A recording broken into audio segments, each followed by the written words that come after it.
Donc si vous entendez un petit peu de violon, c'est normal, c'est ma soeur qui fait cours de violon. Ouh. Allez, on se place correctement.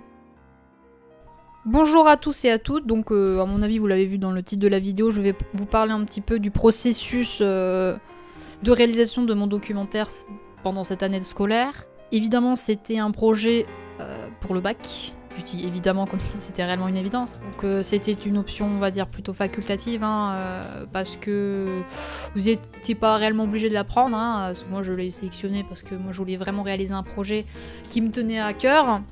Et qui me plaisait à 100% parce qu'autant faire du boulot qui vous plaît finalement parce que je savais que je suis moi-même en sellerie littérale en option audiovisuelle, je savais que si je ne choisissais pas ça, bah, j'étais obligée de faire un projet de groupe, j'étais obligée de m'adapter en fait aux envies de chacun et chacune, donc bon bref, et pas réaliser finalement c'est un truc qui me plaît à 100%. Et ce qui me plaît à 100%, eh ben vous l'avez sûrement compris, c'est le documentaire. C'est pour ça que d'ailleurs que j'ai réalisé cela. Pendant cette vidéo, du coup, je vais vous expliquer un petit peu la réalisation donc de ce fameux documentaire. Alors, Hirohito, l'empereur aux deux visages, qui est le titre, donc on va appeler ça de mon court-métrage. Alors, si vous n'avez pas vu ce documentaire, je vous propose d'aller le visionner, voilà, si cela vous intéresse évidemment. Pour ceux qui l'ont déjà vu, bah écoutez, merci beaucoup. En début d'année de terminale, on arrive sur des postes ordinateurs et on vous propose de vous inscrire au bac. Logique. Voilà, donc moi j'avais choisi du coup en option facultative entre guillemets, hein, l'option audiovisuelle en tant que candidat libre et l'option japonais. Vous verrez les deux, ils ont un lien, même si c'est pas la même chose. Voilà. Bon, pour ceux qui ont vu mon documentaire, ils savent 100% pourquoi.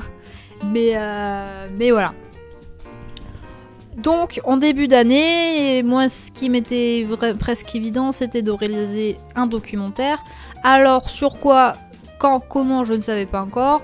Mais c'était sûr que je voulais faire quelque chose en référence avec le Japon. Voilà. Et surtout, un film historique.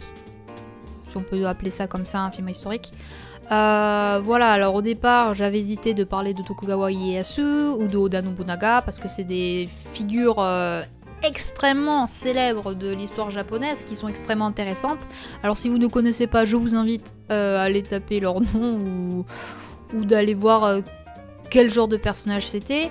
Donc j'avais hésité à faire un documentaire sur ces deux personnages assez célèbres, hein. J'étais un peu coincée, alors je me suis dit peut-être réaliser finalement un documentaire chronologique sur l'histoire japonaise. J'adore l'époque Edo, j'adore l'époque Meiji, j'adore l'époque Taisho, j'adore l'époque Showa. Pourquoi pas faire ça? Not good. Not good. Non, parce que le souci c'est que j'étais pas partie pour 10 minutes. Petite précision. Pour le bac, si vous réalisez un court-métrage, vous êtes obligé de faire 10 minutes. C'est obligé. En tout cas, un documentaire de moins de 10 minutes. Moi, ça va, il fait moins de 10 minutes. Amen. Mais c'était pas gagné au début. Ah, ce n'était pas du tout gagné. Surtout qu'au départ, du coup, comme je vous disais, j'étais partie sur faire un sorte de documentaire chronologique de l'histoire japonaise, hein, partant du coup de la fin du Sakoku, donc les 200 ans d'isolationnisme du Japon, hein, pendant l'ère Edo, hein, ouverture forcée par le commodore Matthew Perry, hein, un américain qui avait envoyé du coup ses navires de guerre et qui menaçait la baie de Tokyo. Pour ceux qui connaissent, c'est un petit peu le moment où le Japon va du coup s'ouvrir. Et du coup, quelques années plus tard, il va avoir la restauration Meiji, un empire qui va se construire, on va dire, sur un modèle plus occidental, et c'est là où va débuter le début de l'expansionnisme japonais. D'ailleurs, l'expansionnisme japonais, c'est ça qui m'intéressait d'ailleurs le plus. Ensuite, donc, l'ère Meiji, vous avez l'ère Taisho, une ère Taisho aussi qui continue un petit peu à évoluer, hein, puisqu'on sait qu'il y a eu la révolution industrielle au Japon, hein, jusqu'en 1905. Et c'était très intéressant, mais clairement, je ne pouvais pas en parler parce que ça allait être long. Ça allait être très long.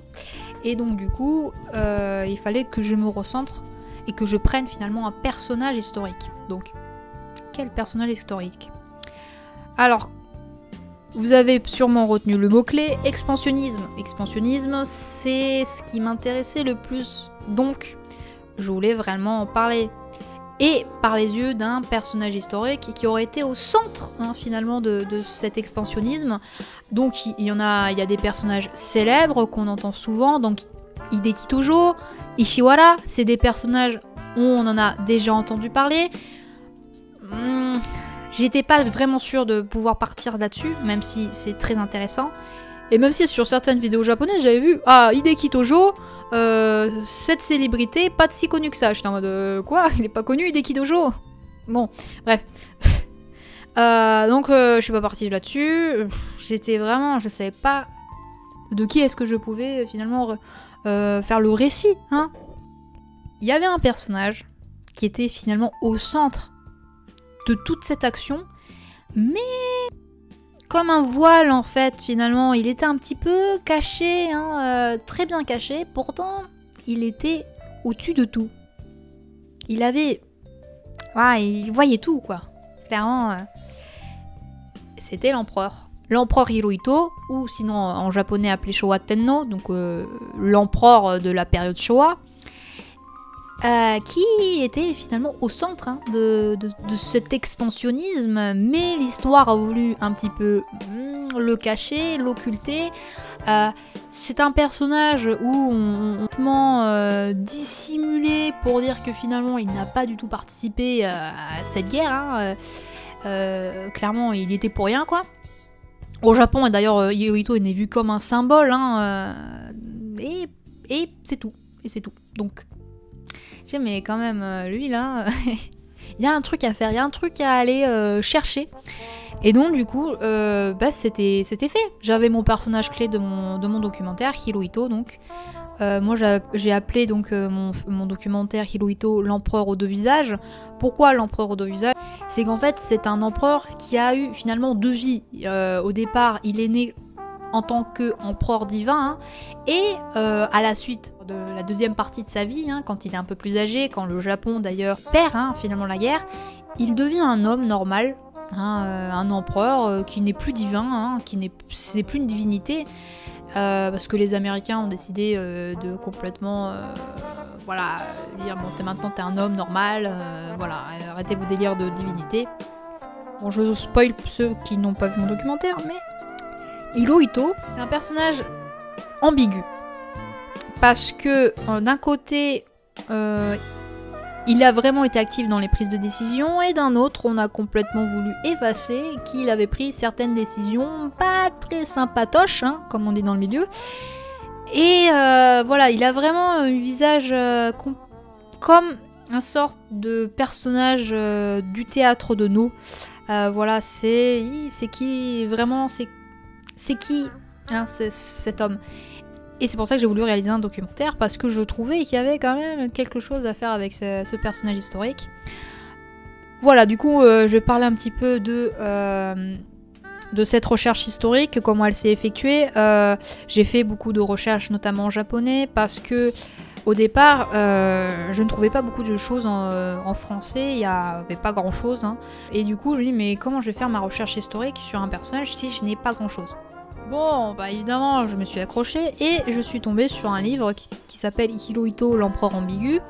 Pour ceux qui vraiment s'intéressent à ce sujet et qui sont comme moi passionnés, on va dire, je vous propose de lire Hirohito, l'empereur ambigu, donc de Edouard Baird, qui est extraordinaire. Bon, ça fait 500 pages quand même. Mais c'est extrêmement intéressant, c'est super bien écrit. Vraiment, vous apprenez en profondeur finalement.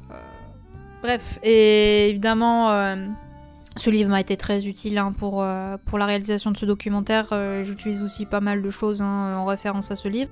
Alors, si vous vous intéressez à ce sujet, mais franchement, lire 500 pages, non, je vous propose de lire le magazine qui résume bien l'affaire, donc de l'ère Meiji à Hirohito, Japon impérial, donc le Figaro Histoire. C'est un magazine aussi qui m'a été très très utile, évidemment, dans ma recherche historique. Ce qui est bien aussi avec ce livre, c'est que vous partez donc de l'ère Meiji, Donc du coup, de l'évolution de l'impérialisme et du nationalisme japonais jusqu'à l'expansionnisme, et etc., etc. Et c'est très très intéressant. Et finalement, vous terminez par la défaite du Japon en 45, hein, et la signature de la capitulation du Japon. Et ce qui est bien aussi avec ce magazine, c'est qu'il vous propose aussi de visionner certains films que j'ai vus du coup, notamment le film Le Soleil de Alexandre Sokolov. Voilà, personnellement je l'ai emprunté à la médiathèque, hein, parce que j'avais trouvé nulle part, mais vous pouvez le voir quand même. Mais franchement c'était très très bien fait et moi j'ai bien aimé le visionner, ce film. Donc j'ai lu beaucoup de livres, d'ouvrages, j'ai même lu des ouvrages en japonais, je me suis fait aider aussi de ma prof de japonais, d'ailleurs merci beaucoup si vous passez sur cette vidéo.